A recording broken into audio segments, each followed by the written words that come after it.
Member नूर पर जलवा फिगन नकीब अहले सुन्नत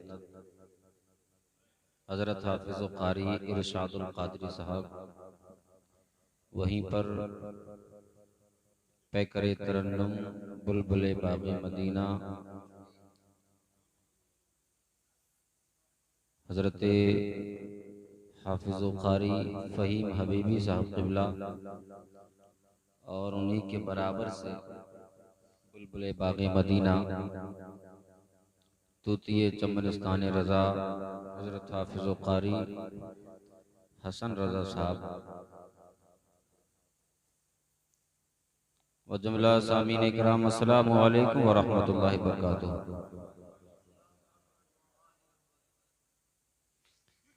नहमदुहु व नुसल्ली अला रसूलिहिल करीम अम्मा बअद फ़अऊज़ु बिल्लाहि मिनश शैतानिर रजीम बिस्मिल्लाहिर रहमानिर रहीम इन्नद-दीन इंदल्लाहिल इस्लाम वक़ाल रसूलुल्लाहि सल्लल्लाहु अलैहि वसल्लम फ़ी हदीसिही अन-निकाहु मिन सुन्नती फ़मन रग़िब अन सुन्नती फ़लैसा मिन्नी। सदक़ल्लाहु मौलाना अज़ीम व सदक़ रसूलुहुन नबियुल करीम व नहनु अला ज़ालिका लमिनश शाहिदीन व शाकिरीन वल्हम्दुलिल्लाहि रब्बिल आलमीन। मोहब्बत व अक़ीदत के साथ नबी और आले नबी पर हदिये सलातो सलाम पढ़ लीजिए। पढ़िए मोहब्बत के साथ अल्लाहुम्मा सल्लि अला सय्यिदना व मौलाना मुहम्मद बारिक वसल्लम सल्लु अलैहि सलातुन व सलामुन अलैका या रसूलल्लाह सल्लल्लाहु अलैहि वसल्लम। माशाअल्लाह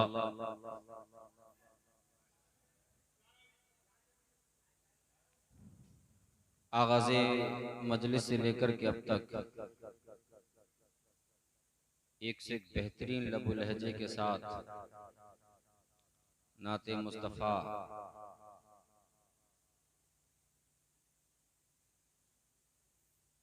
अलग अलग तरह की नज़्में मनक़बतें और हमारे नकीब अहले सुन्नत हज़रत इरशादुल क़ादरी साहब से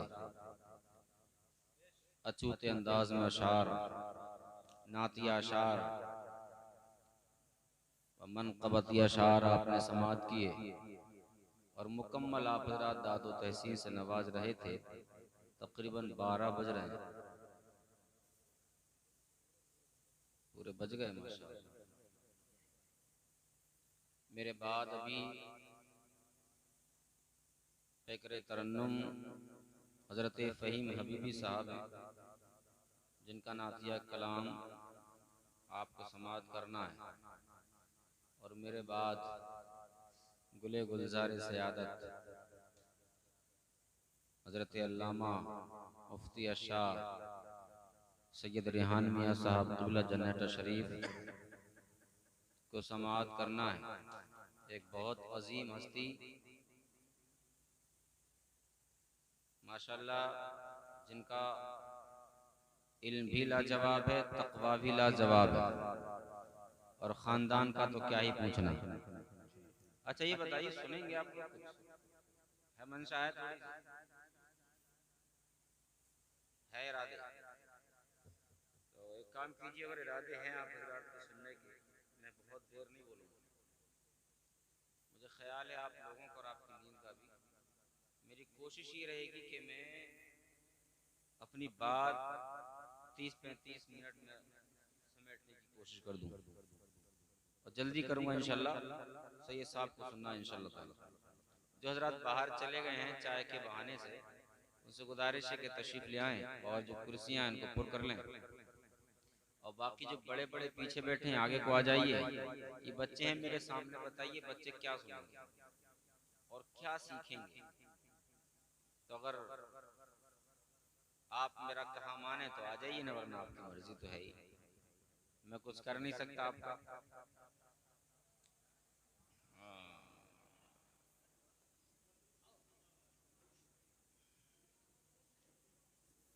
नहीं, एक जलसे के उसूल के खिलाफ भी है कि आप अल्लाह और उसके रसूल की महफिल को सजा कर के बैठे हैं, तो होना ये चाहिए कि हम तरतीब के साथ बैठें।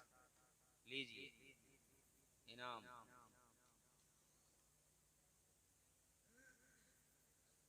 चलिए, अल्लाह ताला हम सबों को सलामत रखे। इस महफिल में आने वाले हर हर फर्द को अल्लाह ताला सलामत रखे।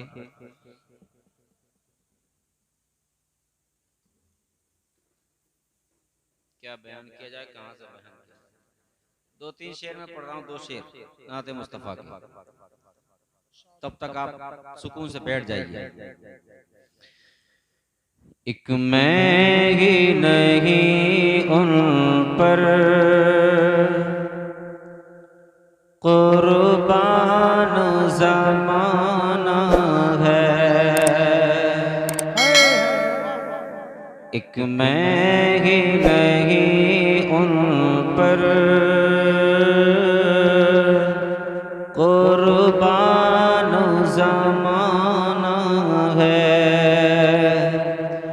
एक मैं ही नहीं उन पर कुर्बान ज़माना है, जो रब्बे दो आलमों का महबूब यगाना है, जो रब्बे दो आलमों का महबूब यगाना है। माशाअल्लाह, जज़ाकल्लाह। ये शेर मुलाज़ा फरमाएं और समझने की कोशिश करें। कल पुल से हमें जिसने खुद पार लगाना है, कल पुल से हमें जिसने खुद पार लगाना है, कल पुल से हमें जिसने खुद पार लगाना है, वो है कौन? ज़हरा का वो बाबा है, हसनैन का नाना है, ज़हरा का वो बाबा है, हसनैन का नाना है। दुरूद पाक पढ़िए, अल्लाहुम्मा सल्ली अला।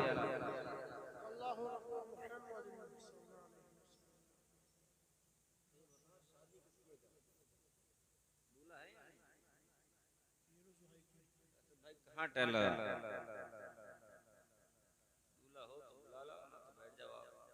आप ही बैठ जाओ, हो सकता है उनके साथ रस्म होती हो, हल्दी की रस्म होती है। चलिए, आज हम नबी की महफिल को सजा करके बैठे हैं। ये शादी का मौका है, ऐसे मौक़ों पर इस तरह की महफिलें आम तौर पर आज के जो हालात हैं बहुत कम देखने को मिलती हैं, वरना ज़्यादातर जो हालात हैं वो ये हैं कि नाच गाने, डीजे, रंगबाजियाँ, ये सब देखने को मिलती हैं मुसलमानों के अंदर। और सबसे बड़ा अफसोस, सबसे बड़े दर्द की बात यह है कि ये महफिल मीलाद का हाल है। शायद अगर यहाँ पर रंगबाजियाँ और डीजे और नाच गाने का इंतज़ाम होता तो शायद यहाँ पर कदम रखने को जगह न मिलती।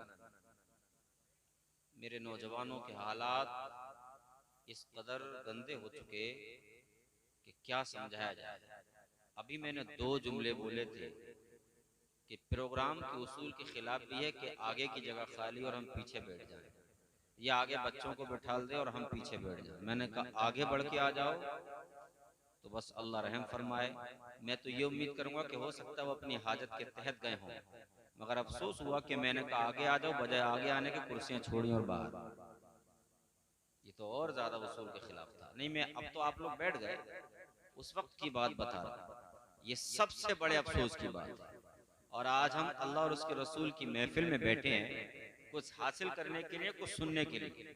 और जाहिर सी बात है कुछ सुनेंगे तो यहाँ से खाली हाथ तो जाएंगे ना, कुछ बरकतें लेकर के ही जाएंगे। मैं तो इस उम्मीद के साथ कह रहा हूं जो लोग गए हैं अपनी अपनी हाजतों के तहत वो अपनी हाजतें पूरी करके जरूर तशरीफ लाएंगे इंशाअल्लाह। अब आप ये बताइए, मुझे थोड़ी देर सुनने के लिए तैयार हैं? मैं बहुत जल्द अपनी बात आप तक पहुंचाने की कोशिश करूंगा, फिर मैं अपनी जगह ले लूंगा। और मुझे भी और आप सबको सैयद साहब को सुनना है। एक ऐसी अजीम हस्ती आपके दरमियान जलवा फिगन है जो शायद कभी आई हो या ना आई हो आपके अंदर, मगर मैं जानता हूं और मानता भी हूं। और मैंने उनके शब रोज अपनी निगाहों से देखे हैं जो सैयद साहब अपनी आरामगाह में जलवा फिगन है। कुछ लम्हात के बाद आप उनके चेहरे का दीदार करेंगे। बेहतरीन अजीम शख्सियत हैं जिनके क्या ही कहने हैं, आप खुद अपनी माथे की आंखों से देखेंगे। आओ जिस नबी की शान के लिए और जिस नबी की बात करने के लिए मैं और आप यहाँ पर मौजूद हैं, सबसे पहले दुआ करूंगा मौला हम सबों को उस नबी का सदका अता फरमा दे।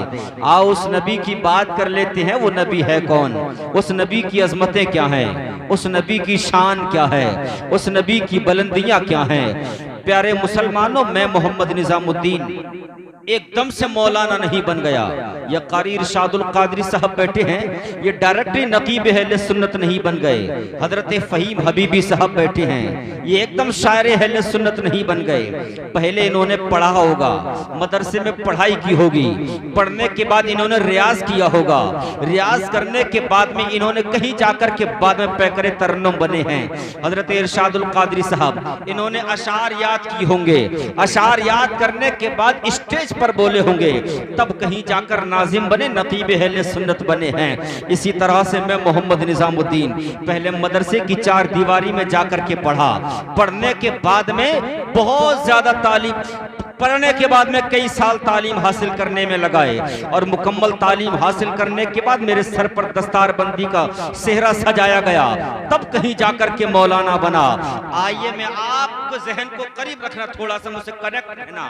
आप जो मेरे सामने बैठे हैं, आप यहाँ इस महफिल में आए, जिस कुर्सी पर आप बैठे हैं ये डायरेक्ट कुर्सी नहीं बनी होगी, पहले प्लास्टिक रही होगी और प्लास्टिक को उस एक कुर्सी की शक्ल दी गई होगी, तब कहीं जाकर के ये कुर्सी बनी होगी। आपको मानना पड़ेगा कि पहले एक बच्चा पैदा होता है, पैदा होने के बाद तब कहीं जाकर के कुछ बनता है। पैदा होते ही ना कोई मुफ्ती बन जाता, ना कोई मौलाना बन जाता है। किसी को मौलाना बनने के लिए पैदा होना पड़ेगा, मुफ्ती बनने के लिए पैदा होना पड़ेगा, मुकर्रिर बनने के लिए पैदा होना पड़ेगा, और पैदा होने के बाद पढ़ना पड़ेगा, तालीम हासिल करनी पड़ेगी। अगर समझना चाहते हो तो सुनो, बरेली की सरजमीन पर चढ़कर देखते हैं हजरत अल्लामा अख्तर रजा हुजूर ताजुश्शरी अलैहि रहमा को पूरी दुनिया जानती है। आप हजरत अख्तर रजा खान पहले हैं, ताजुश्शरिया बाद में है। अब थोड़ा सा आगे बढ़ जाइए, आप समझने की कोशिश करेंगे तो समझ जाएंगे। हजरत मुस्तफा रजा खान पहले, मुफ्ती आजम हिंद बाद में है, हजरत इमाम मोहम्मद रजा खान पहले, आला हजरत बाद में है। थोड़ा आगे बढ़कर चलेंगे तो पता चलेगा अजमेर मोहल्ला की सरजमीन पर हजरत मुईनुद्दीन पहले, गरीब नवाज बाद में। अब चले हम सीधे हजरत बगदाद की सरजमीन पर हजरत अब्दुल कादिर जिलानी को कौन नहीं जानता, पूरी दुनिया जानती है। अब्दुल कादिर पहले, गौसे आजम बाद में। और आगे बढ़कर के चले करबला की, करबला मोहल्ला की सरजमीन पर चलकर देखेंगे, वहां पर सरकार इमाम हुसैन, वो इमाम हुसैन पहले हैं, शहीद आजम बाद में है। अब चलो नबी के दौर में चले, सरकारे मौला अली पहले, शुजात के ताजदार बाद में, हजरत उस्मान गनी पहले, सखावत के ताजदार बाद में, उमर फारूक आजम पहले, अदालत के शहसवार बाद में, हजरत अबू बकर सिद्दीक पहले, सदाकत के ताजदार बाद में। अब थोड़ा लहकर बोले सुभान अल्लाह। आगे चलो आदम के दौर में, आदम पहले, सफीउल्लाह बाद में, हजरत नूह पहले, नजीउल्लाह बाद में, हजरत इस्माइल पहले, ज़बीउल्लाह बाद में, इब्राहिम पहले, खलीलुल्लाह बाद में, हजरत मूसा पहले, कलीमुल्लाह बाद में, ईसा पहले, रूहुल्लाह बाद में। मगर कुर्बान जाइए आमिना के लाल पर, जो मोहम्मद रसूलुल्लाह पहले है, आमिना का बेटा बाद में है। नारे तकबीर, नारे रिसालत, मुफ्ती निजामुद्दीन साहब किबला, नारे तकबीर। आइए थोड़ा ज़हनों को करीब कर लें, चाहे आपकी तादाद कम न, उसी नबी के लिए हम बैठे हैं। इस नबी की अजमतें, रिफतें, बुलंदियां लाजवाब है। अल्लाह आप सबों को सलामत रखे, जितनी बचे हैं सबको सलामत रखे, और जो बिस्तरों पर पहुंच गए मैं दुआ करूंगा वो भी उठ उठ करके आ जाए। दूल्हे साहब आप तो सामने आकर के बैठो, बड़ी खुश नसीबी की बात है और बड़ी उम्दा रात है और आप बहुत काबिल मुबारकबाद कि आपने ये महफिल सजाई है। आज दुनिया का माहौल क्या है, हम सब माथे की आंखों से देखते हैं कि जहां पर 4 डिब्बे खड़े करने के बाद जब उसमें गाने बजाए जाते हैं तो नौजवान थिरकता है और नौजवान दुनिया की रंगीनियों में मस्त मगन हो जाता है और उसी को लगता है कि शायद यही सब कुछ है। मगर आज जो फिरासत भाई मेरे सामने बैठे, इन्होंने मुझे बुलाया और ये दूल्हे साहब कल जिनके माथे पर, जिनके सर पर सेहरा सजाया जाएगा, मुबारकबादियां बेशुमार इनके लिए। इन्होंने डीजे ना बजा करके, गाने बाजे ना करके, इन्होंने शैतान की महफिल को ना सजा करके रहमान की महफिल को सजा लिया और पैगाम दे दिया, सुनियो याद रखो, अरे वो कोई और होगा जो शैतान को राजी करता होगा, मुस्तफा के दीवाने रहमान को राजी करते हैं। वाह वाह, नारे तकबीर, नारे रिसालत, मसलके आला हजरत मुफ्ती निजामुद्दीन साहिब किबला बजाई होनी।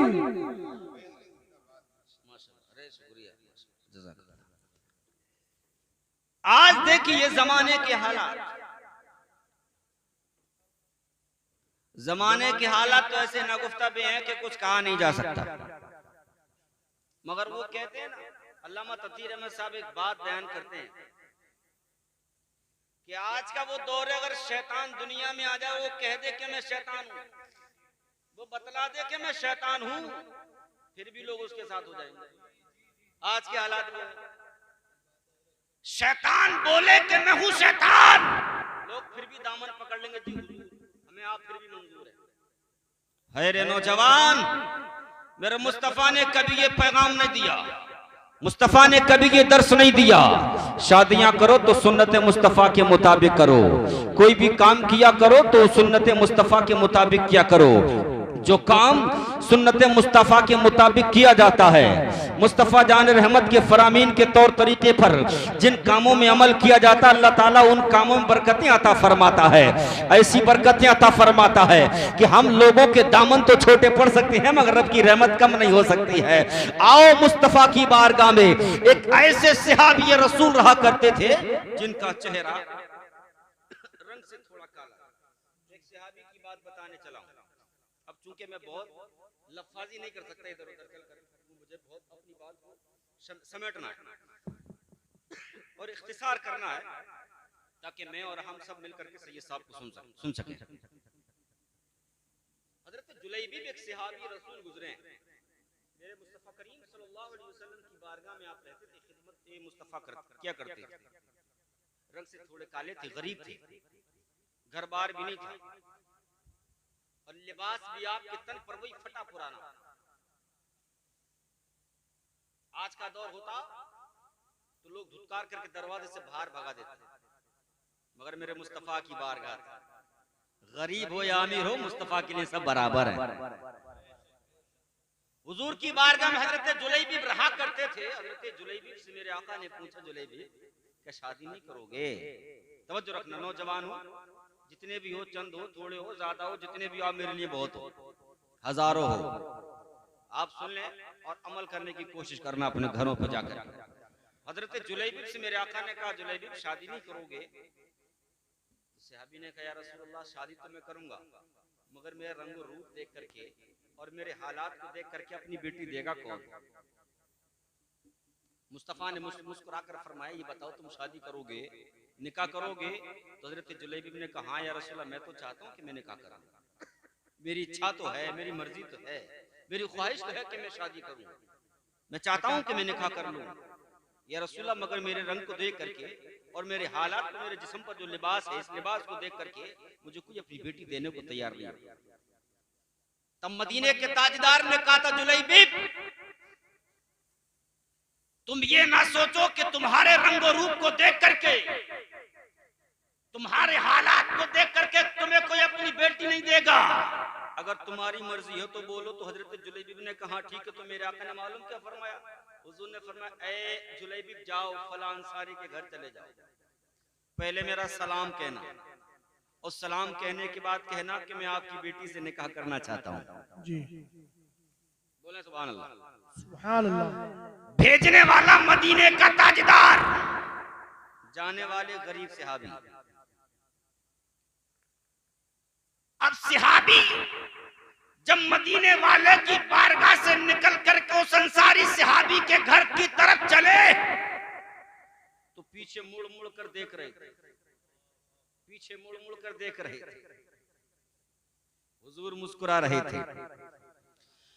गोया के जुलैबिब कहते जा रहे थे या रसूल अल्लाह, मैं आपके हुक्म पर अंसारी सहाबी के दरवाजे पर जा तो रहा हूँ, मगर ए आमिना के लाल अपने रंगो रूप पर भरोसा करके नहीं बल्कि आमिना के लाल पर भरोसा करके जा रहा हूँ। आज अगर मुसलमानों को भरोसा होना चाहिए तो आमिना के लाल पर होना चाहिए। चले गए अंसारी सहाबी के दरवाजे पर दस्तक लगाई। उस सहाबी दरवाजे पर आए, पूछा कैसे, कौन है, कहां से आए हो, कैसे आए हो? हजरत जुलैबिब ने कहा कि मैं जुलैबिब हूं और मुझे मदीने वाले ने भेजा है और आपको सलाम कहा। इतना जब सुना अंसारी सहाबी ने तो वो तो बाग बाग हो गए। अरे बाग बाग क्यों न हो, सलाम भेजने वाला कौन है? अरे देखो तो सही, सलाम भेजने वाला कोई दुनियादार नहीं बल्कि हबीब किरदगार है। अरे बोलिए सुभान अल्लाह। आमिना के लाल है तो बाग बाग क्यों ना होते? खुशी के मारे फूले नहीं समारे घर के अंदर दौड़े चले गए कि आज मुझे मदीने वाले ने सलाम भेजा, मोहम्मद रसूलुल्लाह सल्लल्लाहु अलैहि वसल्लम ने सलाम भेजा। अब जब खुशी का ठिकाना ना रहा, चक्कर काट लिया पूरे घर का, फिर आए दरवाजे पर का, आप बताओ क्या कहना चाहते हैं? आज बहुत खुश बोली। हजरत जुलैबिब ने कहा दूसरी बात यह कि मैं आपकी बेटी से निकाह करना चाहता हूं। अंसारी सहाबी ने कहा यह बात मैं अपनी जोजा से पूछ करके बताऊंगा। अपनी बीवी को तलब किया, मकान के अंदर पहुंचे, आवाज लगाई शरीकत किधर हो? शरीकत बाहर आती है क्या? जी। कब फला आए, हुजूर ने भेजा है, चाहते हैं कि हमारी बेटी से निकाह करें। तुम्हारी क्या मर्जी, तुम क्या चाहती हो? क्या अपनी बेटी का निकाह इनके साथ में कर दिया जाए? अंसारी सहाबी की बीवी ने कहा मेरे शोहर, मैंने अपनी बेटी को बड़े नाजों से पाला है, बड़े प्यार से अपनी बेटी को पाला है। यहाँ एक पैगाम भी दूंगा मैं आपको। वो पैगाम ये कि आप और हम सब जरूर बेटी के बाप होंगे या बनेंगे। तालीम को देना जो मेरे आका ने सिखाई।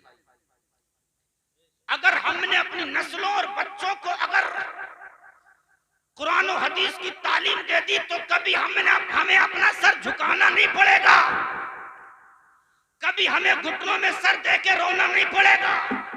आज देखो दुनिया के हालात कैसे, सोशल मीडिया का दौर है, फेसबुक आप भी लोग चलाते होंगे, अहले स्टेज के पास ही बड़े बड़े मोबाइल हम भी चलाते हैं, और कभी कभी ऐसी खबरें आ जाती है कि हमारे यहाँ के खून के आंसू रोने पर मजबूर हो जाती है। प्यारो मुस्लिम बेटी, जवान बेटी जब किसी गैर मुस्लिम के साथ भागती नजर आती है तो बताओ हमारे यहाँ के खून के आंसू न रो तो फिर कौन से आंसू रोएगी? हमें एहसास होता है प्यारो, इसके माँ ने, इसके बाप ने अपनी बेटी को क्या सिखाया कि इसने अपना धर्म ही बदल दिया और मुर्तद होकर के भाग जाती है अपने माँ बाप को ठेंगा दिखाकर।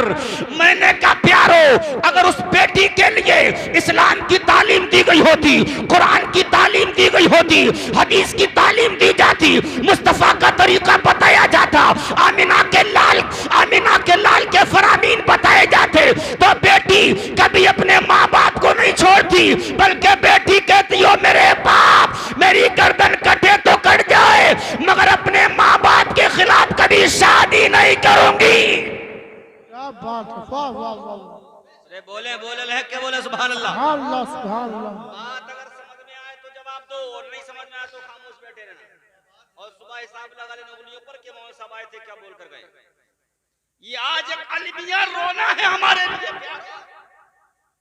अगर आप ये ना सोचो कि हमें छोटे से गांव में चंद लोग बैठे हमें क्या सिखा रहे हो, प्यारो छोटों से ही काम बड़ा होता है। पहले काम छोटा होगा फिर ही बड़ा होगा। पहले 4 लोग ये आगाज तो करें कि अपनी बेटियों को घरों के अंदर रख करके उनको दीन की तालीम दें। और जरूरी नहीं है कि साहब बेटी को दीन की तालीम जवानी में दी जाए। 8, 9, 10 साल तक अगर घर वाले चाहें तो अच्छी तालीम दे सकते हैं, है ना। आज हमारे पास रिपोर्टें आती हैं, देखते हैं, खबरें पढ़ते हैं कि मुस्कान सौम्या बनी, फरीन प्रज्ञा बन गई, ये हो गई, वो हो गई। तमाम दुनिया भर के नाम जब निगाहों के सामने आते हैं तो मैं समझता हूँ सच्चे मुसलमान की गैरत जरूर जागती होगी और खून खोलता होगा इसने ये क्या किया। प्यारो उस लड़की पर खून खोलने से ज्यादा उसके माँ बाप पर खोलना चाहिए। आज हमने अपनी बेटियों को आजाद कर दिया, कॉलेजों की दहलीज पर जवान बेटी को भेज दिया, स्कूलों में जवान बेटियों को भेजा, और वो माँ बाप ही नहीं पूछते कि हमारी बेटी लेट आती तो आती कहां से, आती है लेट तो आती क्यों है। वो अपने यार दोस्त बनाती है कॉलेजों में जाकर के, उन यार दोस्तों के साथ घूमना फिरना वो जवान बेटी करती है। और फिर एक दिन वो आता है कि खबर पहुंचती है कि आपकी बेटी तो, क्या करोगे बताइए। खून के आंसू नहीं रोना पड़ेगा, आपका सर शर्म से नीचे नहीं झुकेगा। एक बाप की बेटी जब घर से जाती है ना तो प्यारो कितने दिन बाप सदमे से नहीं निकल पाता। वो अलग बात है कि बाप जाहिर नहीं करता है दिल की बात, मगर वो सदमे में रहता है। इसलिए बेहतर तरीका ये कि तालीम दो, मुस्तफा जान रहमत की तालीम दे दो, कुरान और हदीस की तालीम दे दो। आओ थोड़ा मोहब्बत से बोलो सुभान अल्लाह। मेरे आका करीम ने सहाबी को भेजा, जाओ अंसारी से कहना कि मुझे हुजूर ने भेजा, आपकी बेटी के साथ निकाह करना चाहता हूँ। अंसारी सहाबी ने अपनी बीवी से कहा, बीवी ने कहा मैं बड़े नाजों से पाला अपनी बेटी को, बड़े लाडो प्यार से पाला है अपनी बेटी को, देखो तो सही मेरी बेटी कितनी हसीन और जमील है, कितनी खूबसूरत है। और ये जो निकाह करना चाहते हैं इनका रंग रूप तो देखो, इनका लिबास तो देखो, ना तो इनके तन पर लिबास है, ना इनका रंग रूप अच्छा है, ना इनका चेहरा अच्छा है, ना कदो कामत अच्छा है। ऐ मेरे शरीके हयात, मैं इनको अपनी बेटी का हाथ इनके हाथों में कैसे दे दूं, अपनी बेटी का निकाह इनके साथ में कैसे कर दूं, अपनी बेटी के इनके साथ में रिश्ता कैसे कर दूं। मैं ये काम नहीं कर सकती, मेरी बेटी तो लाखों में एक है, मेरी बेटी तो खूबसूरत हसीनो जमील है, मैं ऐसा नहीं कर सकती। जब उस सहाबी ने इतना सुना, हजरत जुलैबी ने इतना सुना, दरवाजे पर खड़े थे, कानों में आवाज आ रही थी, आपके कानों से जब आवाज टकराई आप दरवाजे से वापस पलट गए, क्या मुझे कुछ अब यहाँ पर मेरा रिश्ता लड़की के साथ नहीं होगा। आपने अपने कदमों को उठा लिया, अब दरवाजे से बाहर निकल गए, अभी चंद कदम चले थे कि मकान के अंदर से एक आवाज आती है, ओ बाबा इस आने वाले सहाबी को रोक लो, आने वाले बंदे को रोक लो, आने वाले इंसान को रोक लो। अब बाप ने कहा बेटा क्या बोलती हो। लड़की अंदर से बोल रही थी कि ऐ मेरे बाबा ये जो आए थे इनको रोक लिया जाए। उनको रोक लिया जाता है, न करीब बुलाया जाता है। लड़की से पूछा हाँ बेटा बताओ, तो अब लड़की बोलती है बाबा ओ बाबा तुम मेरा निकाह इनके साथ में करो या ना करो, मगर मुस्तफा की ये बंदी इनके साथ निकाह करना चाहती है। क्या बात, नारे तकबीर, नारे रिसाला, मसलके आला हजरत, इश्क मोहब्बत, खतीबे हिंदुस्तान मुफ्ती निजामुद्दीन बदायूनी, नारे तकबीर। बहुत जल्दी सुन लीजिए, रोकिए मैं इनके साथ निकाह करने को तैयार हूं। माने का बेटा देख तो सही, तू बड़ी खूबसूरत है, बड़ी हसीन है, इनको देख तो सही, बड़ा कीमती जुमला है। बेटी हो तो ऐसी हो, तालीम हो तो ऐसी हो, बेटियों को इश्क मुस्तफा की घुट्टी पिला दो, कभी भी आपको आपकी बेटी की तरफ से शर्मिंदगी महसूस नहीं करनी पड़ेगी। समझ रहे हैं आप? बेटी ने कहा बाबा मैं इनके साथ निकाह करने को तैयार हूं। माँ ने कहा बेटी देख तो सही, तू कहां और ये कहां? तो मालूम बेटी ने क्या कहा? बेटी ने कहा ओ माँ, तूने आने वाले को देख लिया, आने वाले के लिबास को देख लिया, आने वाले के रंग रूप को देख लिया, आने वाले के रंग को देखने के बाद माँ तूने मना किया। अरे माँ, अरे आने वाले के रंग रूप को ना देखो, आने वाले के हुस्न जमाल को मत देखो, अरे ये देखो कि भेजने वाला कौन है। अरे देखना है तो भेजने वाले के हुस्न जमाल को देखो। क्या बात है, वाह सुभान अल्लाह। उस बेटी ने कहा था मां सुनो, अगर तुमने मेरा निकाह इनके साथ में कर दिया, कल जब मोहल्ले की लड़कियां मुझसे पूछेंगी अरे जनाब तूने इतने काले रंग के बंदे के साथ में निकाह क्यों कर लिया, तो मैं जवाब दे सकती हूँ लड़कियों सुनो, अरे तुमने अपने माँ बाप के पसंद किए लड़के से निकाह किया है, मैंने अपने माँ बाप के पसंद किए से निकाह नहीं किया, बल्कि आमिना के लाल के पसंद किए हुए से निकाह किया है। क्या बात है, वाह वाह वाह वाह। जवाब नहीं, तालीम हो तो ये हो, अपनी बेटियों को सिखाओ तो ये सिखाओ कि आपकी बेटी कुरान और हदीस से हट करके कदम ना उठा सके, एक कदम ना उठा सके। मैं यहाँ एक चीज और आपको कह के जाऊंगा, शादियां बेटियों की टाइम से कर दिया। सबसे बड़ी मोहलिक बीमारी है कि आज के वक्त में देखा यह जाता है कि बेटियों की उम्र हो रही है 26, 27, 30 साल, 35 साल तक, और बेटी घर में जवान बैठी। वक्त पर शादियां कर दिया करो। ये दहेज के चक्कर में कुछ बाप पड़े रहते हैं कि दहेज का इंतजाम होगा तभी शादी करेंगे। प्यारो नहीं, किसी गरीब लड़के को देख लो, निकाह कर दो सादा तरीके से। मुझे बताओ, यहाँ बेटियों वाले भी होंगे, बेटे वाले भी होंगे, और आज नहीं होंगे तो कल हो जाएंगे। क्या बताओ, जो इंसान जहेज लाना चाहता है, अगर उसके पास बेटी है तो क्या वो जहेज देगा नहीं कभी? बिल्कुल देगा। यानी देखने में ये आता है मुआशरा क्या है। मुआशरे के हालात ये है कि जब लड़के की शादी करेगा, लड़के का निकाह करेगा, तो पेट इतना बड़ा बना लेगा कि मुझे ये भी मिल जाए, मुझे वो भी मिल जाए, और कहेगा क्या, अरे मुझे कुछ नहीं चाहिए, खाली लड़की मिल जाए काफी। और वो जो बिचौलिया बीच में बैठा है उसे उंगली करता है, बता गाड़ी कौन सी है। बीच वाले को टोना रहा, भैया भैया बता गाड़ी कौन सी है। अगर धोखे से मुंह से निकल गई प्लेटिना है, अरे यार कैसी बातें कर रहा है, जमाना देख के चला बुलेट उलट करा हुआ। और जब लड़की वाले से बात करता है, अरे भाई लड़की दे रहे हैं आप, सब कुछ दे रहे हैं। प्यारो, कल मैदान मैशर में इसका भी हिसाब किताब होगा, और मुश्किल में पड़ जाओगा, मुश्किल में जवाब नहीं बनेगा। कल जब पूछा जाएगा क्या किया था तेरे पास जब लड़का था, दूसरे की बेटी लेने गया था तो मुंह फैला करके गया था, बोल। कब्र के अंदर जब गया तो क्या क्या साथ लेकर गया था? सोफे साथ लेकर गया था या गाड़ियां साथ लेकर के गया था? कहेगा मौला कुछ नहीं लाया था सिवाय अमाल के। अरे बोलो ना यार, क्या लाया था?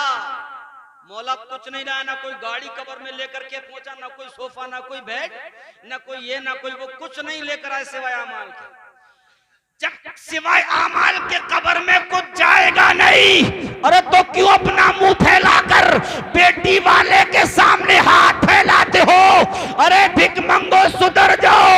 अगर तुमने बेटी को बेटी समझा और तुमने समझ लिया कि जिस तरह दूसरे की बेटी वैसी मेरी बेटी, तो अल्लाह तुम्हारी शादियों में इतनी बरकत अता फरमाएगा कि तुम्हारा दामन तो छोटा पड़ जाएगा, मगर रब की नेमत बोले नारे तकबीर, नारे रिसालत, मसला के आला हजरत, इश्क मोहब्बत, नारे तकबीर, नारे रिसालत। इसीलिए मैं कहता हूँ वक्त से शादियां क्या करो, वक्त पर शादी करो, लड़की जवान होगी शादी करो। और सुनो, जो जहेज के चक्कर में अगर पड़े रहोगे तो कितनी बेटियां जिनकी उम्र निकल गई, बूढ़ी हो गई, फिर बाद में उनके रिश्ते नहीं मिल पाते। जब उम्र निकल जाती है तो फिर रिश्ते आते हैं तो इनकार करके चले जाते हैं। वक्त पर अगर शादी की होती तो आराम से शादी होगी। एक पैगाम देकर के जा रहा हूँ, आखिरी तकरीर तो इंशाल्लाह फिर कभी होगी। आज तो खैर आप लोग नहीं, ऐसे साहब अंदर बैठे हैं, वो आएंगे इंशाल्लाह सुनेंगे। तकरीर कभी मौका रहेगा तो बयान होगा। एक आखिरी पैगाम देंगे, बुला लाइए सही साहब। जहेज बहुत बुरी बला है, और बुरी बला होने के बावजूद टूटा पड़ा इंसान जहेज पर। कुछ तो ऐसे पड़े हैं मक्कार, अल्लाह ने उनको पैसा दे दिया है तो दुनिया की सारी चीजें ढूंढ ढूंढ करके लाते हैं, एक एक चीज तलाश कर करके लाते हैं। कुछ तो कहते हैं अरे सुनो तो सही, उसने तो सुई तक की ना छोड़ी, सुई तक दिए अपनी बेटी की जहेज में। मैंने कैसा फख्र कर रहा है। कुछ ऐसे सुने मैंने, अरे सुनो तो सही, अरे बड़ा कर रहा जहेज दिया उसने तो, दूल्हे को 4 पहिया गाड़ी दी, दूल्हे के बाप को मोटरसाइकिल दी, और दूल्हे के भाइयों को साइकिलें दी। ये बड़ा कर्रा, बड़ी बेहतरीन शादी की है, बड़ी कर्री शादी की है। अरे मैंने कहा वाह रे जी, अरे तेरी जबान और तेरी सोच, फख्र किया तो माल पर किया। अरे फख्र करना था तो ये सोचकर फख्र करता कि फलाने ने दुनिया मनवाने के लिए शादी की है और दुनिया में अपना नाम कमाने के लिए शादी की है। अगर ये फख्र करना था तो ये करता कि गरीब ने शादी की है तो सुन्नत मुस्तफा के मुताबिक की है। अगर कोई गरीब शादी करे, थोड़ा जहेज दे उसने, खाना पीना थोड़ा सा करे तो 4 लोग मुंह बजाते। अरे यार जब था नहीं तो करने क्यों बैठ गए। अगर ये एतराज गरीब पर होगा तो सबसे पहले मुस्तफा जान रहमत पर होगा। मेरे आका ने जब हज़रत फातिमा को ज़ारा का निकाह किया तो क्या किया था, आपने सुना होगा किसी का, क्या दिया था? चंद चीजें थी, एक गद्दा, कुछ बर्तन, और गद्दा भी किसका, खजूर की छाल का, एक तकिया, ये चंद गिनी चुनी चीजें थी, कुछ मिट्टी के बर्तन थे, वही दिया अपनी बेटी के लिए। तभी बेटियों के लिए मैं कहता हूँ और आप सबके लिए एक पैगाम देकर के जाता हूँ, लोगों अगर कोई मेरी बहन सुन रही है तो उसके लिए पैगाम, और आप लोग पैगाम पहुंचाना। जब भी किसी अमीर की शादी देखा करो, अमीर की शादी में जब तगड़ा जहेज देखा करो, जहेज ज्यादा देखा करो, जहेज कसरत के साथ देखा करो, बेशुमार जहेज देखा करो, और गरीब की बेटी, आपकी बेटी या हम में से किसी की बेटी, हम गरीब हैं, थोड़ा जहेज दे करके अगर अपनी बेटी का निकाह करते हैं तो कभी मायूस मत होना, कभी दिल थोड़ा मत करना, कभी अपने दिल में बेचैनी महसूस मत करना, कभी अपने दिल में रंजीदगी महसूस मत करना, बल्कि फख्र ये सोच करके करना। उस बड़े आदमी से कहना, अरे ओ बड़े आदमी, तूने अपनी बेटी को जहेज दिया है, अमीरों वाला जहेज दिया है, शाहों वाला जहेज दिया है, बादशाहों वाला जहेज दिया है। अरे वो तेरा हाल है जो तूने अमीरों वाला जहेज दिया है। अरे गरीब सीना चौड़ा करके कहे, अरे ओ अमीर, तूने दिया होगा अमीरों वाला जहेज। अरे मैं वो गरीब हूँ, मैं मुस्तफा जान रहमत की सुन्नतों पर अमल करने वाला हूँ। अरे मैंने अमीरों वाला जहेज नहीं दिया है, बल्कि मैंने आमिना के लाल वाला जहेज दिया है। क्या बात है, वाह वाह वाह। मैंने गरीब वाला जहेज दिया, जो मुस्तफा ने जहेज दिया था वही मैंने थोड़ा सा जहेज दिया। हुजूर ने थोड़ा जहेज दिया है ना, मैंने भी थोड़ा जहेज दिया है। तो तू फख्र कर अमीरों पर, तू फख्र कर शाहों पर, तू फख्र कर पैसे वालों पर, मैं फख्र करूंगा आमिना के लाल पर। तू फख्र कर जहेज देने वालों पर, मैं फख्र करूंगा मुस्तफा जाने रहमत पर। और फिर तमाशा देखना, मरने के बाद वो अमीर भी कब्र में जाएगा, वो गरीब भी कब्र में जाएगा, वो पैसे वाला भी कब्र में लेटेगा, वो गरीब भी कब्र में लेटेगा, वो पैसे वाला मैदान महशर में उठेगा, वो गरीबी मैदान महशर में उठेगा, वो पैसे वाला, उस पैसे वाले की हाजिरी मुस्तफा जान रहमत के रूबरू होगी, उस गरीब की हाजिरी भी मुस्तफा जान रहमत के सामने होगी। ऐसे वक्त में अमीर भी खड़ा है, गरीब भी खड़ा है, अमीर से हिसाब वो किताब ये होगा, ये अमीर अपने पैसे का हिसाब दे दे, अपनी दौलत का हिसाब दे दे, अमीर फंसेगा दौलत का हिसाब देने में। इधर गरीब जब आमिना के लाल के सामने पहुंचेगा, मेरा मुस्तफा मुस्कुरा कर फरमाएगा, अरे ये तो मेरी सुन्नतों पर अमल करने वाला था, ये तो मुझसे मोहब्बतें करने वाला था, मुझे प्यार करने वाला था, मुझे चाहने वाला था। इसने अपनी बेटी का निकाह किया है तो मेरे मुताबिक किया है, इसने अपनी बेटी को जहेज दिया है तो सुन्नत मुस्तफा के मुताबिक दिया था, इसने जितनी रस्में की है मेरे तरीके पर की है, जो मैंने बताया था उसी तरह से इसने अमल किया है। अरे रब्बे काबा, अरे इसके अमाल के मुताबिक तू इसको माफ कर या ना कर, मगर मैं मोहम्मद तेरी बारगाह में इल्तिजा करता हूँ, मौला इस बंदे को मोहम्मद के सदके में माफ फरमा दे। क्या बात है, वाह वाह वाह। वो कौन सहारा बनेगा बताओ ना, कौन सहारा बनेगा आमिना के लाल के सिवा? गुनाहगारों का सहारा कौन बनेगा? मोहम्मद अरबी सल्लल्लाहु अलैहि वसल्लम। वही तो कहेंगे ना लहा मैं ही तो हूं आज तुम्हारे लिए। अल्लाह अल्लाह। तो प्यारो ये मुख्तसर सी बातें थी, बहुत जल्दबाजी में बयान की गई। अल्लाह ताला जो कुछ मैंने कहा है सबसे पहले मुझे वादा हुआ आप सबको अमल की तौफीक अता फरमाए। और ये बेटियों और जहेज के ताल्लुक से चंद बातें थी, बराए करम इन चीज़ों को थोड़ा गौर करें और अपनी जवान बेटियों को ज़्यादा इधर उधर ना करें। आजकल शादियों में जो हालात देखे जाते हैं, कुछ शादियां ऐसी देखी जाती हैं, बड़ी शादियां होती हैं तो लड़कियां लाइन से खड़ी होती हैं एक एक प्लेटों में फूल लेकर के और उस दूल्हे पर और जो उसके साथ लड़के रहते हैं उन पर डालती हैं। प्यारो ये क्या तरीका है? ये पहले ईसाइयों और इन अंग्रेजों के दरमियान था कि औरतें खड़ी होकर के स्वागत किया करती थी, आज मुसलमान कर रहे हैं। ये हमारा कल्चर, ये हमारा माहौल। इस्लाम ने ये पैगाम दिया है कि अपनी जवान बेटी को नौजवान लड़कों के सामने खड़ा कर दो। प्यारो जब एक नौजवान लड़की और एक जवान लड़का जब होता है तो तीसरा शैतान भी होता है। उनकी आज के वक्त में बताओ किसकी नजर पाक है? ये बताओ, है कोई पाक नजर वाला? वहाँ जवान बेटियां खड़ी होती हैं जिनके सरों पर दुपट्टा होता है, दुपट्टा भी होता है तो कांधे पर या गले में पड़ा होता है।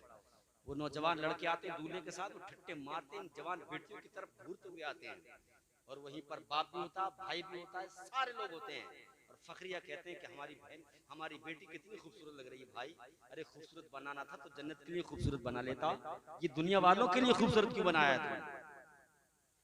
अरे चेहरा सजाना है तो दुनिया के नय्याश और नौजवान लड़कों के लिए मत बनाओ, खूबसूरत बनाना है तो जन्नत के लिए बनाओ। उसका बातिन सजाओ, लड़की का दिल सजाओ, लड़की को तालीम कुरान दो। इसलिए बायात बातों को छोड़िए, दूर कीजिए और सुन्नत मुस्तफ़ा पर अमल कीजिए, तरीक़े मुस्तफ़ा पर अमल चलिए और तमाम मक्कारियों, अय्यारियों, गद्दारियों से अपने आप को बचाइए। अल्लाह रब्बुल इज़्ज़त हम सबों को आमाल सालिहा की तौफीक अता फरमाए और मेरे बोलने में सहवन, कसदन, अमदन, लफ्ज़न, मानन जिस तरह से भी जो भी गलतियाँ सरज़द हुई हो अल्लाह ताला उन सबों को माफ़ फरमाए। कलमा शरीफ पढ़िए, ला इलाहा इल्लल्लाहु मुहम्मदुर रसूलुल्लाह सल्लल्लाहु अलैहि वसल्लम, अस्तगफिरुल्लाह रब्बी मिन कुल्लि ज़ंबि व अतूबु इलैहि। अस्सलामु अलैकुम व रहमतुल्लाहि व बरकातुहू।